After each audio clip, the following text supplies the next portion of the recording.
Un descubrimiento puede ser intencionado o azaroso. Podemos encontrar continentes al buscar las Indias, descubrir la penicilina en el moho de un laboratorio o encontrar agua en el desierto. Lo importante es estar ahí, atentos a la oportunidad y con la curiosidad renovada ante cada nueva casualidad y ante cada nueva pregunta. Les propongo alimentar este espíritu aventurero, que encontremos en Canarias héroes, prodigios o incluso, quién sabe, mensajes de otros mundos. Buenas noches, pongamos rumbo a las respuestas, pongamos rumbo a la isla misteriosa.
Bienvenidos a esta isla, un lugar junto al fuego, lejos de las distracciones que nos alejan del verdadero sentido de la existencia, comprender su propio milagro, contestar preguntas y resolver misterios. Y en este viaje, como todas las semanas, ejercerán de guías nuestros 3 emisarios. Fray Diego, un monje franciscano, conocedor y estudioso de la historia y las leyendas de antes y después de la conquista. El doctor Williams, naturalista inglés y hombre de ciencia, metódico a la hora de indagar qué hay detrás de cada suceso que llega a sus oídos. Y Petra Betancor, honesta y profesional periodista, que disecciona cada hecho en la búsqueda constante de la verdad. Junto a estos personajes de ficción, nos internaremos en las historias reales que asombraron y aún asombran a todos los canarios. Hoy quiero hablarles de una historia para algunos imposible, pero que está ahí, documentada y a la espera de ser contada.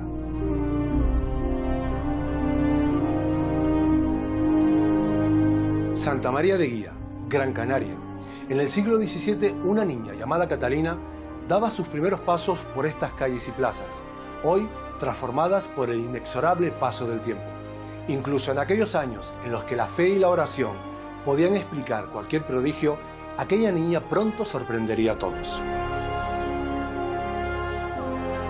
Catalina de San Mateo tiene hoy abierto un proceso de beatificación eclesiástica por sus múltiples milagros registrados, pero también por una vida abnegada de recogimiento y bondad. El doctor William nos cuenta su historia basada en fascinantes crónicas de la época. Los hombres de ciencia creemos en lo que se puede ver y tocar. Pero no puedo negar que en mis viajes he conocido casos sin explicación. Algunos con crónicas escritas en las que entran en juego supuestos milagros. Hay una mujer canaria de la que se afirma que fue autora de prodigios asombrosos. Es Catalina de San Mateo de la Concepción. Santa María, Madre de Dios, ruega por nosotros pecadores, ahora y en la hora de nuestra muerte. Amén.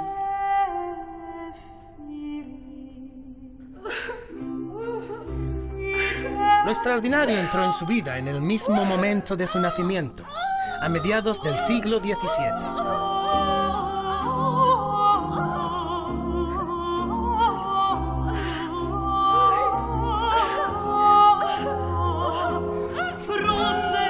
Catalina de San Mateo nació en Guía de Gran Canaria en el año 1648. Fue una mujer que desde el momento de su nacimiento prácticamente estuvo siempre vinculada con hechos sobrenaturales de carácter místico. Cuando la madre de Sor Catalina estaba con dolores de parto, se recoge en el proceso que entró un señor y le dejó marcada en el pecho y en la espalda una cruz.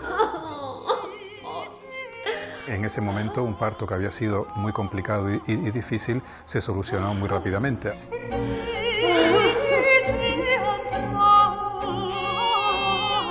Se cuenta que siendo aún una recién nacida, encontraron su cuna vacía.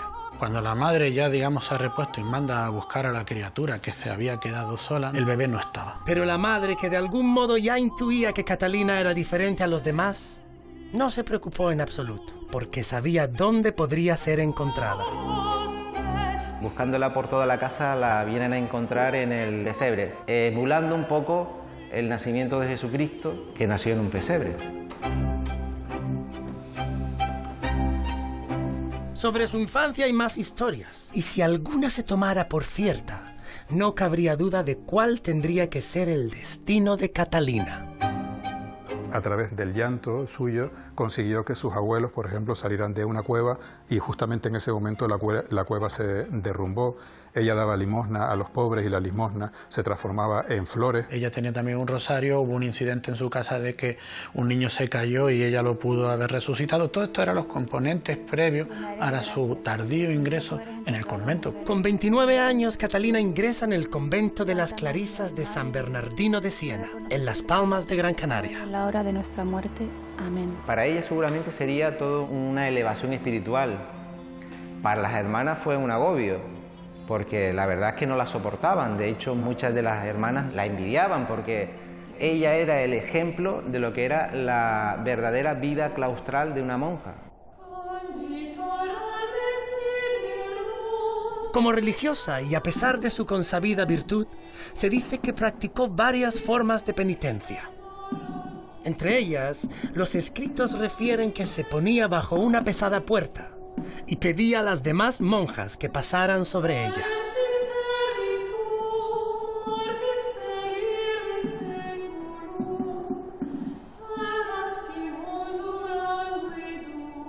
Pero además de su sufrimiento, a Catalina se le atribuyen dones como el de la profecía y el de la bilocación.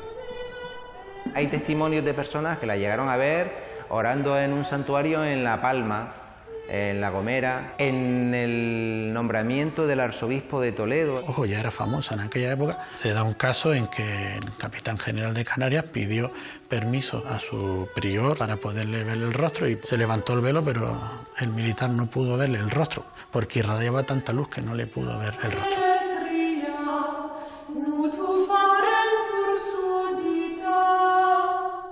Se le fue desarrollando, por la gracia de Dios, por la gracia de su práctica, todas esas cualidades, el don de la profecía, el don de la curación, la lectura de alma. La predicción del volcán de San Antonio, del volcán de Garachico, todo eso fue predicho por ella. Ella intercedió, por ejemplo, para que una plaga de langosta se desapareciera, para que el viento huracanado cesara. Los prodigios siguieron sucediéndose ante los ojos, según está escrito, de testigos de toda condición. Santa María, Madre de Dios. Tal fue su fama y la devoción que despertó, que a su muerte las multitudes, aclamándola como santa, desfilaron frente a su féretro durante 5 días. Había tanta gente en la iglesia que habían colas kilométricas y todo lo que es los alrededores.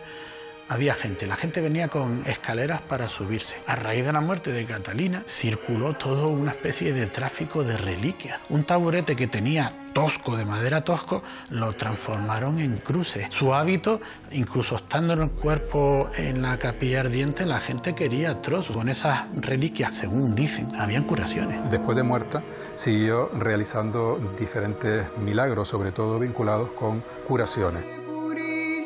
Queda para la memoria los testimonios que informadores y cronistas recogieron entonces, que aquel cuerpo sin vida derramaba óleo por los pies lleno de celestial fragancia. El propio obispo, que fue el que dijo sus exequias, vio como la gente pedía que la hicieran santa ya, y fue el obispo el que dijo que sí y que se iniciara el proceso cuanto antes. El proceso de beatificación se inició casi de inmediato, tuvo mucha importancia, tuvo mucho empuje en el Vaticano. No sé si había un obispo también español, pero no sé si a la muerte de este, digamos, se perdió ese fuelle y, digamos, está como en suspenso. ¿Podrá algún día probarse alguno de estos supuestos milagros?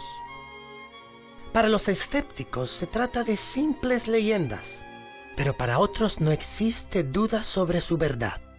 La fe, en todo caso, pertenece a la libertad interna de cada ser humano. no seré yo quien la cuestione.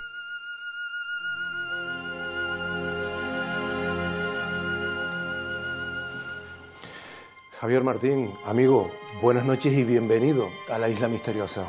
Buenas noches, José. Imagino que estarás de acuerdo, Javier, en esa etiqueta casi ya popular que se le asigna como la monja de los prodigios. Ella canalizó en torno a su figura un montón de hechos portentosos, tanto en vida como tras su fallecimiento. Sí, eso no lo digo yo solo, lo dicen todos los cronistas de la época, que debería hacerse una historia o recobrarse la historia y la figura histórica de Sor Catalina de San Mateo sobre unas cuantas de la época, incluyendo a la servita de la... Sor María de Jesús. Sor María de Jesús, Sopranis y algunas que otras más, pero ella sobresalía sobre todo, sobre ellas, por lo extraordinario de todo lo que ella profetizaba, por ejemplo, de lo que la gente pues profetizó, el volcán de La Palma, la muerte del arzobispo de Toledo, incluso, que eso es una de las cosas que los cronistas y los historiadores más renombran, que iba a dar a luz la reina que estaba en ese momento, que era la esposa de Carlos II, María Luisa de Orleans, la que le llamaban la reina infecunda, ¿no?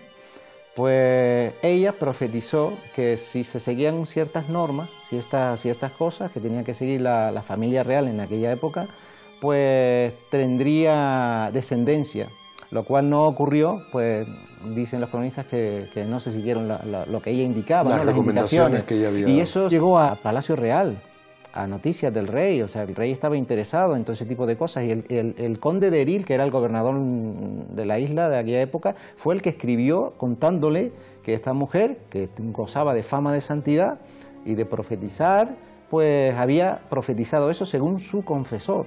Eso se guarda todo, eso... Toda esa documentación existe, es un ¿no? milagro.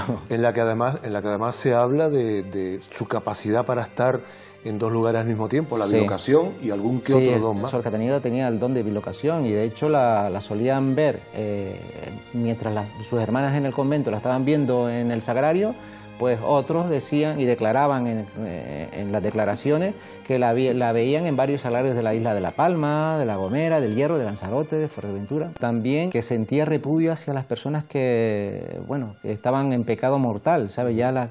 Es como las localizaba, que tampoco es ajeno a muchos procesos de beatificación, y estamos hablando del siglo XVII.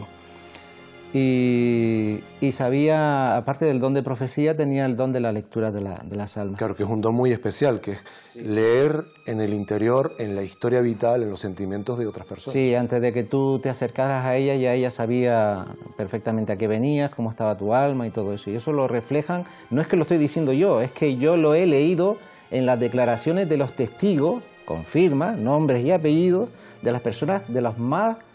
Bueno, declaró toda la isla, o sea, el expediente de beatificación fue que se nombró una comisión y esa comisión fue pasando por todos los municipios y allí a preguntarle encontraron a la gente que sí, afirmaba... declaraban unas cosas, curación de animales, curación de enfermedades... Y ahí se buscaba su intercesión, ¿no? Se buscaba la intervención de Sor Catalina, se le pedía para ese tipo de cosas, ¿sabes? Y para muchísimas cosas más. Bueno, tras su vida también los prodigios, su estela milagrera la acompaña, ¿no? De hecho, eso propicia también ese expediente de beatificación. El inicio fue muy rápido, fue un año, y el obispo no esperó mucho tiempo. Él lo vio tan claro que dice, venga, empezamos, aunque hay muchísimas declaraciones de gente que le prometía, le hacía promesas de bautizar a su hijo o su hija con su nombre después de fallecer. O sea, es que el proceso de beatificación duró 3 años.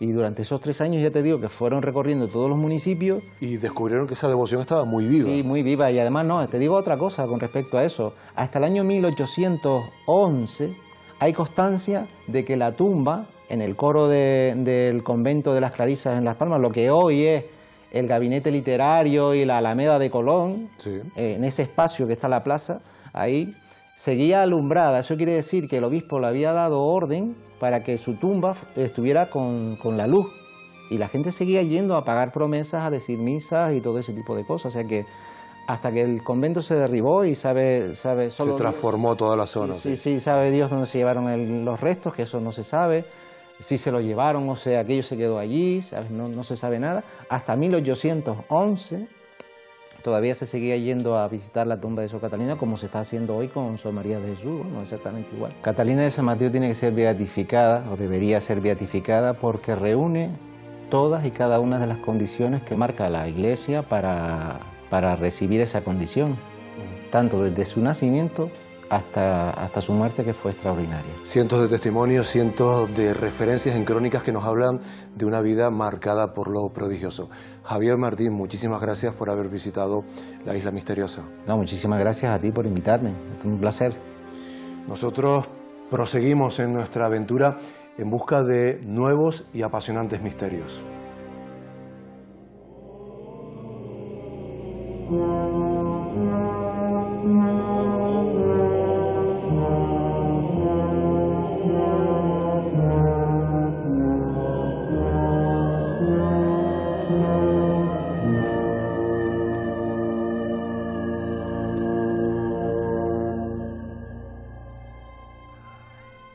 Avancemos en este misterio, pero antes acompáñenme a este rincón de la isla donde, como saben, hablaremos de casos insólitos y poco conocidos.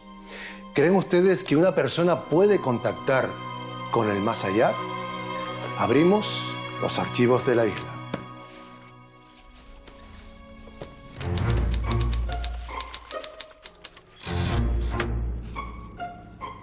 De los muchos modos en los que el ser humano ha creído comunicarse con el más allá, llama la atención el método empleado por la protagonista de esta historia.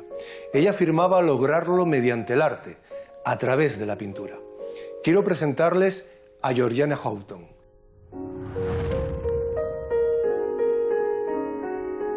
Nacida en Las Palmas de Gran Canaria en 1814. En ella destacan dos sorprendentes aspectos. Fue precursora de la pintura abstracta antes que el genial Kandinsky. Pero más sorprendente aún es que los espíritus hablaban y guiaban su mano al pintar. El ojo de nuestro Señor, el ala protectora del Altísimo, el monograma de Barley son los sugerentes títulos de algunos de estos cuadros. Cuadros supuestamente inducidos por los espíritus. Su historia empieza con la terrible pérdida de su hermana, que la lleva a intentar desesperadamente comunicarse con ella. Que lograra o no contactar con el más allá es algo que nunca sabremos. Para algunos es posible que se abriera una puerta, para otros tal vez despertó un talento innato. Georgiana aseguraba que algunos de sus guías eran artistas del Renacimiento y otros entidades angelicales. En su obra contemplamos formas que se asemejan a pétalos o plumas, complejas tramas de colores vivos y líneas precisas y repetitivas. Según ella misma decía, el espíritu es quien conduce mi mano cuando pinto, sin que yo pueda hacer nada para controlarlo. Sea como fuere, su exposición de 1871 acabó en un rotundo fracaso y la llevó a la ruina. Se asoció entonces con uno de tantos fotógrafos de espíritus que vivían de la credulidad de la gente de la época.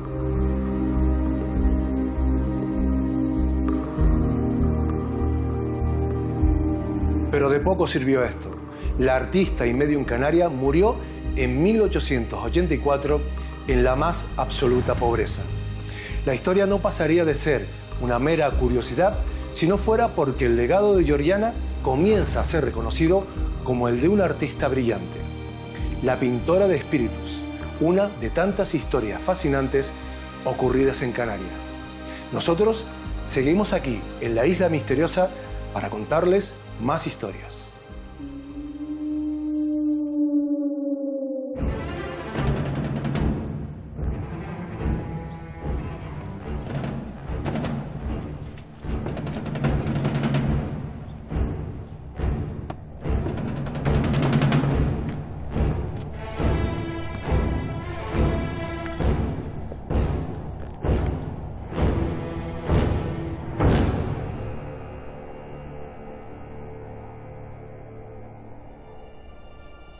Un mundo que se desvanece y un grupo de hombres que se resiste a verlo desaparecer. Roberto González, bienvenido a la Isla Misteriosa. Muchas gracias. ¿Quiénes eran los alzados?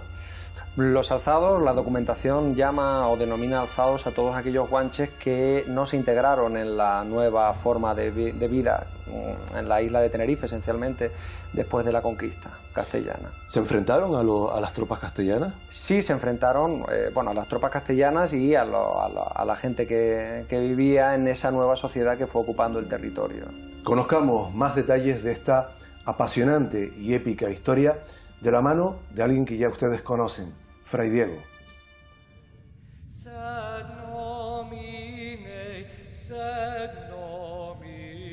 Arribaron embarcaciones a estas islas afortunadas buscando comercio, refugio o difundir la palabra de Dios. Mas cuando decidieron conquistar a sangre y fuego, sus habitantes, paganos pero valientes, concedieron, sucumbieron o se alzaron en armas contra el invasor, porque así ocurre y ocurrirá siempre en los pueblos atacados.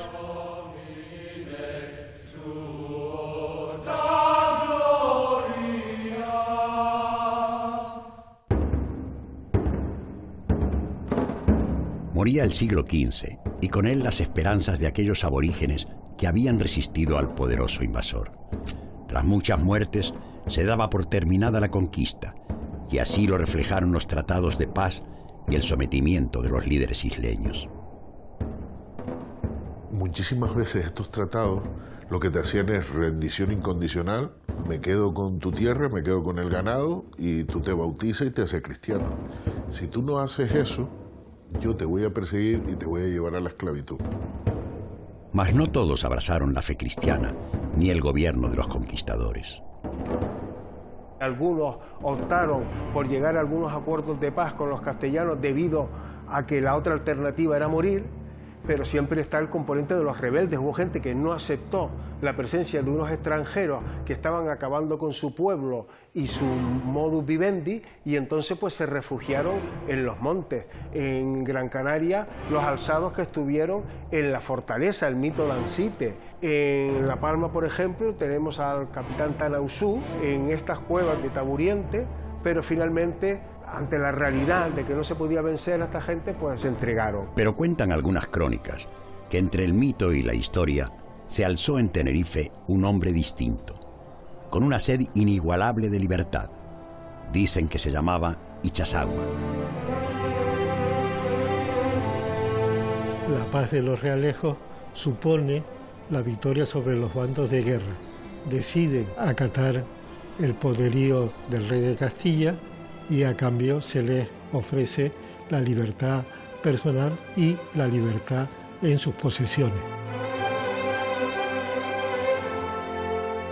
Lógicamente, Ichazagua no participó en ningún momento de la aceptación de esas condiciones que imponía esa nueva sociedad colonial. Todo lo contrario de la nobleza de la isla, que cuando llegan los castellanos, de alguna manera lo combaten evidentemente, pero automáticamente cuando ven las cosas perdidas se ponen de parte de ellos. ¿Por qué? Porque no quieren perder los privilegios, no quieren perder ese derecho a ser nombrados don.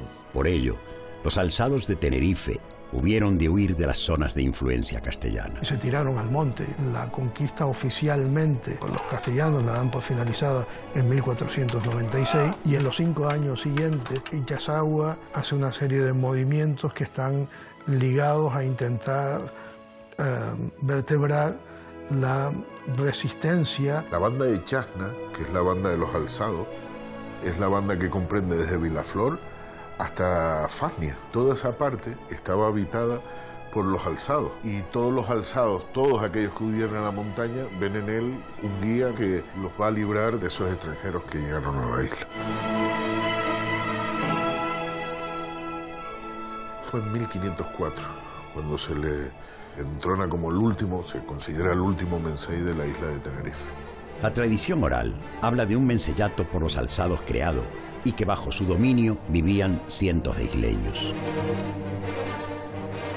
Ante la falta de comida y de vías de intercambio, su supervivencia basábase en furtivas incursiones en zonas castellanas.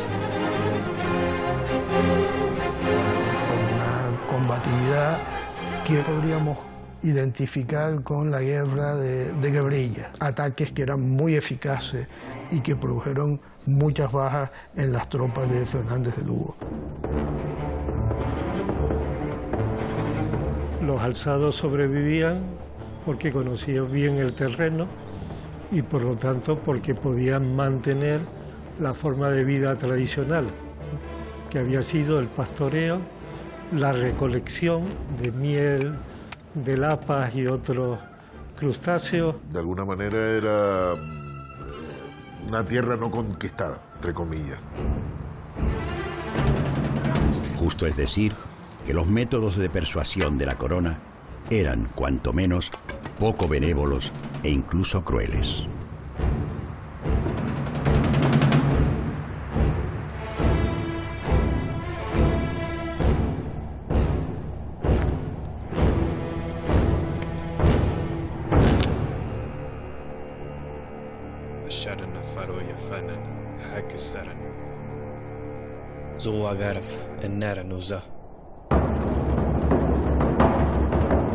Ichazagua prepara una gran ofensiva con todos los alzados y Alonso de Lugo al antiguo Mensei de Adeje, aquí en la laguna, le captura a su familia y le dice: tienes que solucionarme este problema, tienes que intentar que Ichazagua no haga esta ofensiva.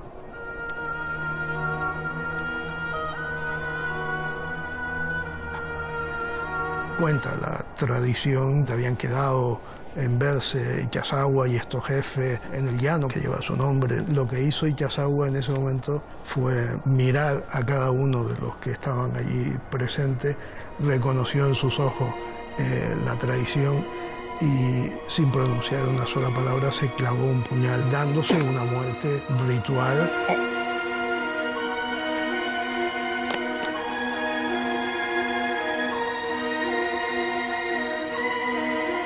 La tradición oral no ha recogido el por qué él se quita la vida.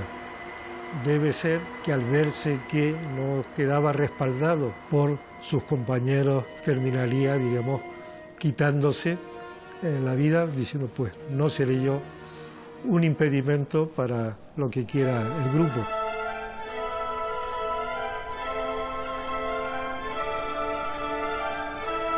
No es descabellado pensar que siguió habiendo alzados en zonas altas o recónditas de estas islas. Acabarán, eso sí, por desaparecer esta vez sin batallas, muertes o rendición, porque serán engullidos por este nuevo mundo que avanza imparable. Uno en el que, para bien o para mal, el pasado no tiene más sitio que el de las páginas de un libro.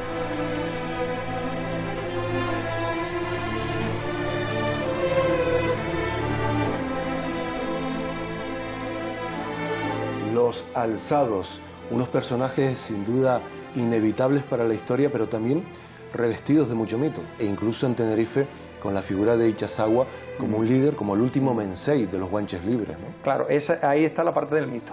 Ahí realmente sí es donde esa idea de resistencia casi de banda, pues como para la que podría ser la de Curro Jiménez en la Guerra de la Independencia que tenemos en la cabeza, ¿no? Surge más o menos en esa misma época del romanticismo del siglo XIX, ¿no? En la que se construye a partir de testimonios orales, sobre todo en la obra de Juan Betancur Afonso, que recopiló mucha tradición oral, pero claro, de unos pueblos que llevaban pues ya siendo nominalmente castellanos por lo menos 300 años. Los primeros historiadores, que son a los que debemos en buena medida la mayor parte de la onomástica que utilizamos ahora y que identificamos ahora como indígena, como aborigen, ninguno de ellos lo menciona. Lo que sí tenemos bastante claro es que para los guanches los que habían firmado las paces previamente y que ni siquiera se habían visto involucrados en la conquista, y para los que se habían aculturado después, estos focos de resistencia eran más un problema, no generaban simpatía o sea, lo que suponemos, bueno, tampoco lo sabemos. Digo, del mismo modo que no tenemos documentación para una cosa, la documentación que tenemos para saber la inserción de la nueva población, de los guanches en la nueva población, pues es muy indirecta, pero en principio sabemos que las cuadrillas que montaban los castellanos para adentrarse en esos terrenos inhóspitos iban acompañados por guanches. Evidentemente los castellanos, hay un proceso en el que persiguen, en el que buscan e intentan dar caza a los alzados. Inicialmente mostraban resistencia guerrera, pero la mayor parte de los problemas posteriores no tienen que ver con ataques, sino con otro tipo de cosas. Claro, la resistencia guerrera tenemos que entender en un proceso un poco más amplio que realmente la intención que tenían en muchas ocasiones los castellanos que iban a capturarles no era solo de pacificación, sino que dentro de toda la política de la corona que estaba prohibiendo la esclavización de los indígenas, si Fernández de Lugo y sus acólitos conseguían demostrar que se habían rebelado, que eran esclavos de guerra, se podían vender en los mercados, ¿no? Con lo cual la resistencia es absolutamente lógica, porque es que sabían que si eran capturados iban a ser vendidos como esclavos, como lo llevaban viendo que estaba ocurriendo con toda su gente. Nunca podemos pensar que es una resistencia ya militar en el sentido de acabar con el poder para poder reinstaurar el poder anterior, ni en términos demográficos ni en términos militares aquello ya era posible. Son actos puramente de supervivencia. Entendemos que es posible que continuasen con su forma de vida, con esas limitaciones, y por ejemplo siguiesen con sus rituales, con su religión, incluso que enterrasen a sus muertos siguiendo las ceremonias antiguas. Ocurrió así exactamente, básicamente porque lo que no ocurrió es que se aculturaron o se enculturaron o transculturaron, es decir, no se hicieron castellanos. En la documentación se refiere que andaban entamarcados y que andaban de alguna manera como símbolo de que no se habían castellanizado. ¿Cómo podían estar realmente organizados los alzados? ¿Un grupo cohesionado, grupos aislados, individuos sencillamente? Probablemente grupos aislados. La arqueología sí que acredita de alguna manera en determinadas zonas, especialmente en la zona más alta, en Tenerife especialmente, ¿no? En algunas zonas de las Cañadas y demás, una cierta continuidad entre espacios ocupados en época prehispánica y en espacios posteriores que no se termina de identificar de una manera clara. Pero siempre son asentamientos muy escuetos, o sea, de escaso tamaño. Después, los fenómenos, a medida que van pasando las décadas y ya esa primera generación posconquista pues ya va falleciendo va desapareciendo, el fenómeno de los alzados sigue existiendo, pero ya no está formado porque ya no son esclavos o guanches. La esclavitud indígena, por su propia lógica de todo lo que estamos contando, dura la primera generación. A partir de ahí ya los esclavos de los que se nutre y que siguen teniendo la sociedad canaria, la sociedad europea en general hasta el siglo XIX, como bien sabemos, pues ya procedían del norte de África o procedían de otros mercados o del África subsahariana cuando se empiece el tráfico esclavista. Entonces esos mismos esclavos también serán alzados en los años 50 y 60 cuando huyan de esa, y operarán de la misma manera, robando ganado y demás. Parece inevitable que si no los tenemos busquemos construir héroes, ¿verdad? Claro, seguro, porque todas las sociedades y todas las culturas han buscado, y todavía nosotros nos sentimos atraídos por los mitos grecorromanos, que son medio religión pero medio mito, y todavía hoy pues vivimos en una sociedad que mitifica bastante muchos personajes. Roberto González, muchísimas gracias por haber visitado la Isla Misteriosa. Gracias a ustedes por la invitación. Proseguimos nuestro viaje en busca de otros misterios apasionantes, aquí, en la Isla Misteriosa.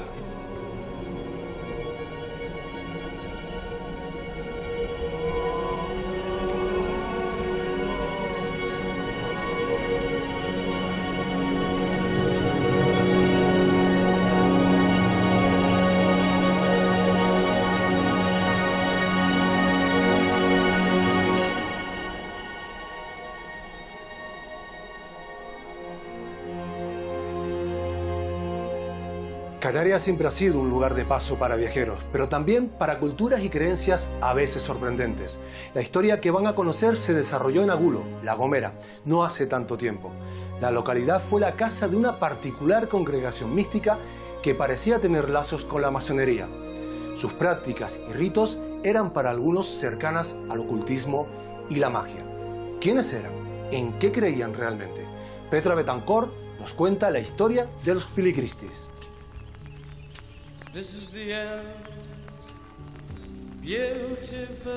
La Gomera es tierra de leyendas fabulosas.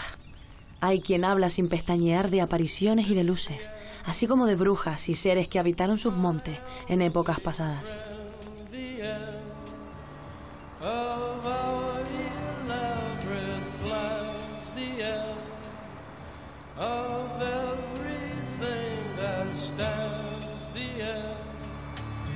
Pero esta isla también es el origen de algo más terrenal y no por ello menos misterioso: los Filicristi.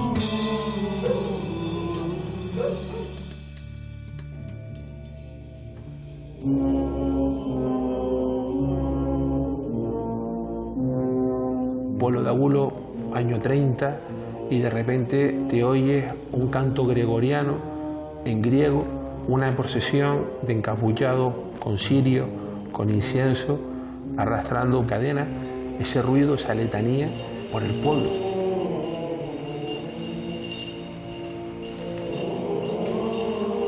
Secta, congregación, sea como fuere, los Filicristis de Agulo son, sin duda alguna, el gran misterio de la isla de La Gomera.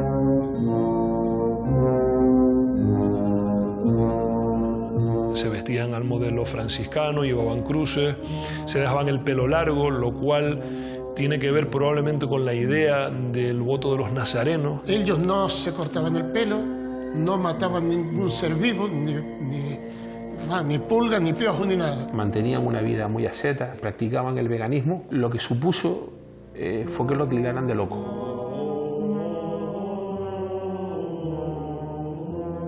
¿Qué eran? ¿Brujos? ¿Fanáticos? ¿Locos?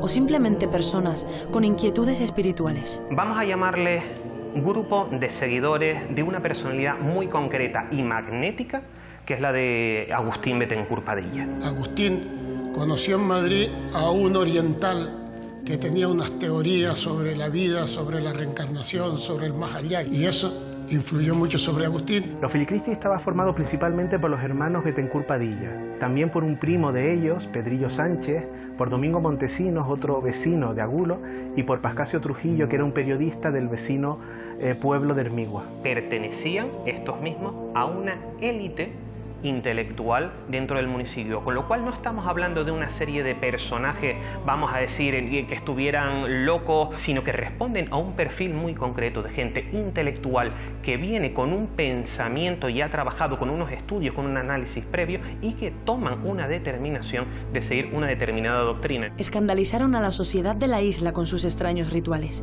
Infundieron miedo entre sus vecinos, que murmuraban todo tipo de sospechas. El tipo de prácticas era fundamentalmente hacer oraciones, rezo, con la idea de contactar con ese otro lado, ceremonias donde hacían sus prácticas, donde invocaban probablemente a determinadas entidades religiosas, como hace cualquier religión. Aunque su fin era dedicarse a las prácticas del cristianismo, entre sus influencias y creencias se encontraban la teosofía, la mística y la hipnosis. Se definen como católicos, pero un catolicismo muy particular, ligado desde luego a todas esas teorías orientalistas como la teosofía, el ocultismo incluso. El germen de los Filicristi surge en Cuba, porque los hermanos Bethencourt Padilla emigran muy jóvenes, siendo unos niños, a Cuba, y cuando regresan a Agulo traen un bagaje de contacto con las prácticas esotéricas, con la masonería. A ellos les interesaban todas las religiones, por eso estaban igualmente interesados por el budismo, que por el cristianismo,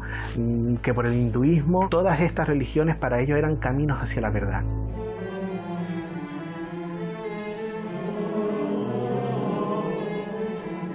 Habían descubierto, o decían, que tenían unos puntos de mayor atracción de la Tierra. Entre ellos era el Alto Garajonay, no en el mismo alto, sino en la falda que da para el sur, la playa de San Marcos, y en esos sitios se reunían. Los Filicristi tenían una doble vertiente. Por una parte eran unas personas muy afables, en continua comunicación con la gente, porque alfabetizaban, daban clases y enseñaban a leer y a escribir, pero por otro lado esas prácticas secretas, a puerta cerrada, iban creando un halo de leyenda, y hay que situarse en 1927 como una persona en Agulo se asomaba por la ventana por la noche y los veía caminar hacia el cementerio. Creaban cierto temor.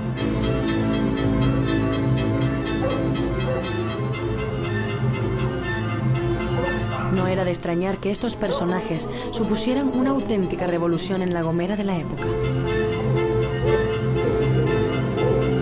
Visitaban el cementerio de noche porque al enterrarse en suelo sagrado podían reconectar con la energía de la tierra y poder, digamos, cargarse de esa espiritualidad. Ese tipo de práctica está relacionada con ciertas ceremonias de la masonería que tienen que ver con el renacimiento y la muerte, que a su vez dentro de la masonería pues son tomadas del mundo clásico egipcio, del mito de Isis y Osiris, la muerte, la regeneración, este tipo de cuestiones.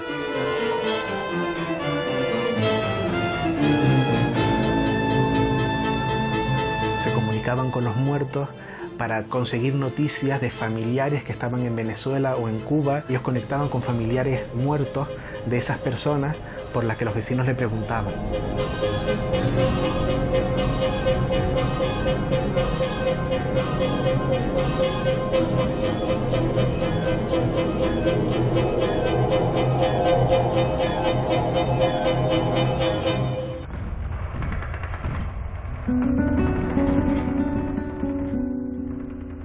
Realmente la guerra fue la que acabó con la labor de los Filicristi. Justo cuando va a empezar la guerra, ellos tienen un proyecto que es crear una comuna en el Garajonay. Y entre el año 40 y el 48 se abren diligencias contra los miembros de los Filicristi. Son perseguidos hasta que poco a poco van dando con ellos y a todos los condenan a prisión, sobre todo por el perfil masón que tenían, no tanto como teósofos, que ya hubiera sido suficiente para perseguirlo. El rastro de Agustín, impulsor y fundador de los Filicristi, se desvanece.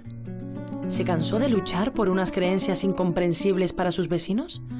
¿Buscó quizás hacer un nuevo viaje espiritual y dejar todo atrás? Agustín sigue para el Himalaya y más nunca se ha sabido de él. Lo cierto es que la historia de los Filicristi, desconocida todavía por muchos, forma parte de una isla llena de misterios y enigmas fabulosos.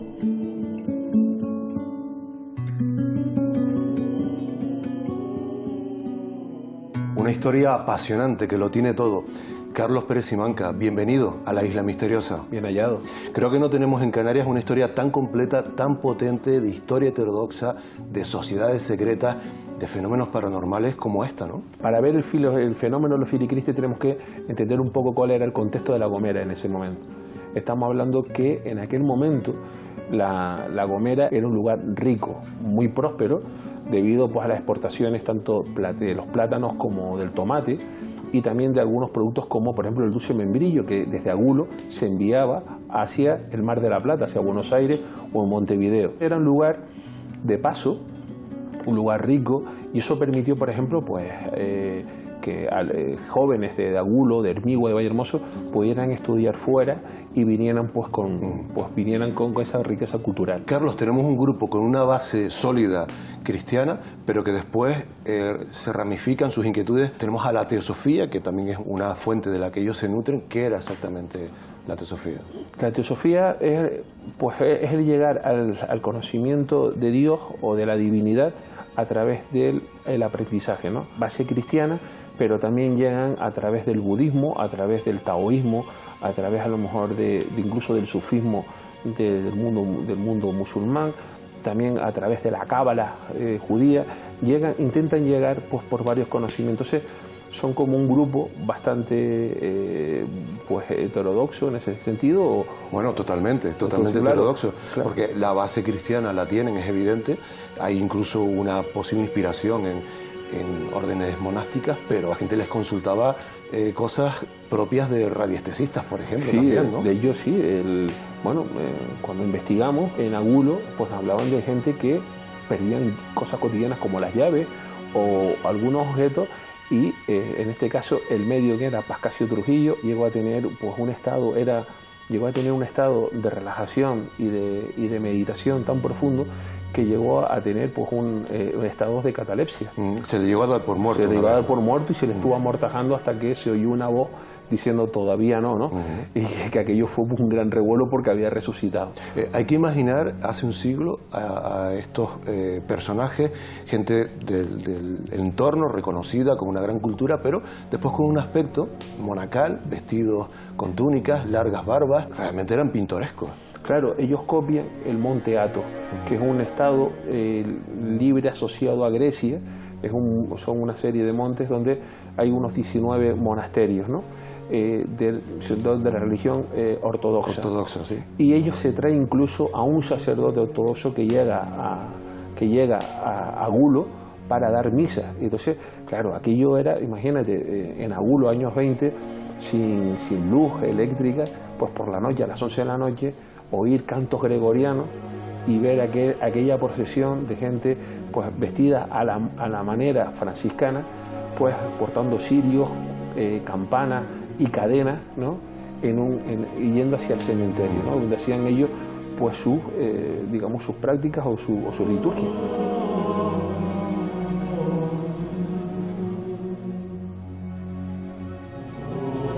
Podemos pensar que eran gente excéntrica, pero la realidad es que estamos hablando de verdaderos intelectuales que dejaron una obra riquísima, pionera en muchos aspectos, en el ámbito de la poesía, de la pintura, del periodismo incluso, ¿no?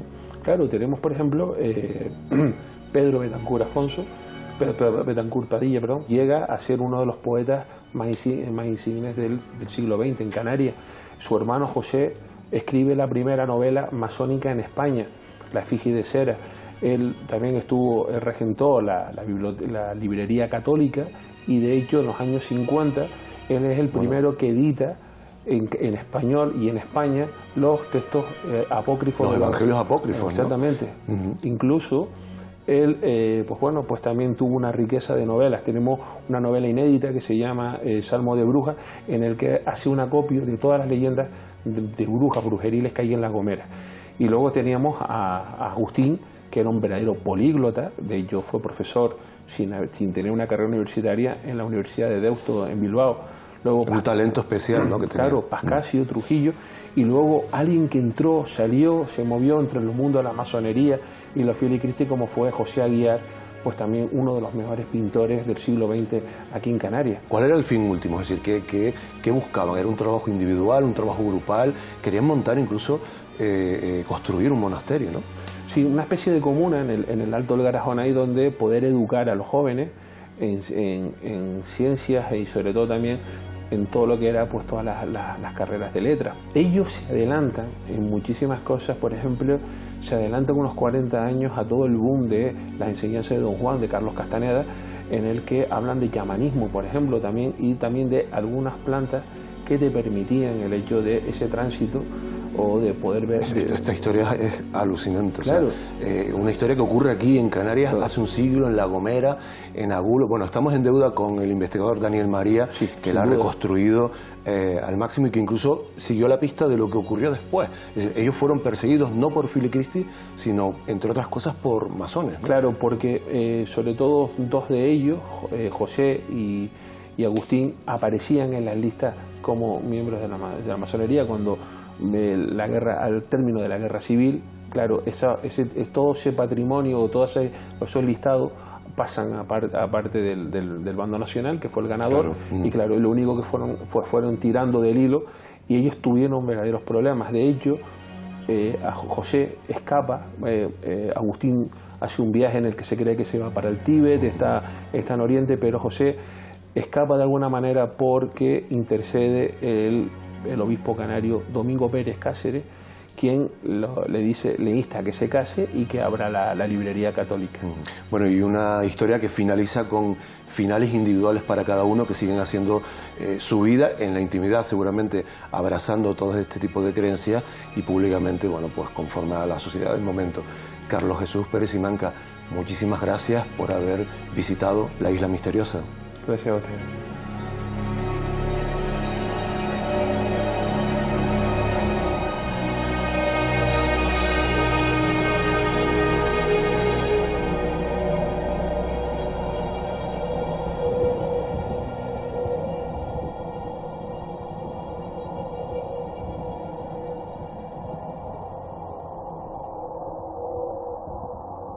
Aunque le demos la espalda o miremos a otro lado, el misterio siempre estará ahí, más cerca de lo que a veces sospechamos.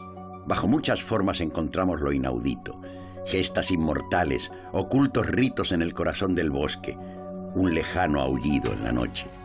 A veces nos cruzamos con el misterio, con sucesos insólitos que no podemos entender. Y debemos mirarlos cara a cara. Porque solo así podremos descubrir algún día su verdad. Sin prejuicios, sin ataduras, sin miedo. Atrévanse a escucharlo, a cuestionarlo, a disfrutarlo como se ha hecho durante milenios, al calor del fuego y en buena compañía. Buenas noches, gracias por navegar con nosotros, aquí, en la Isla Misteriosa.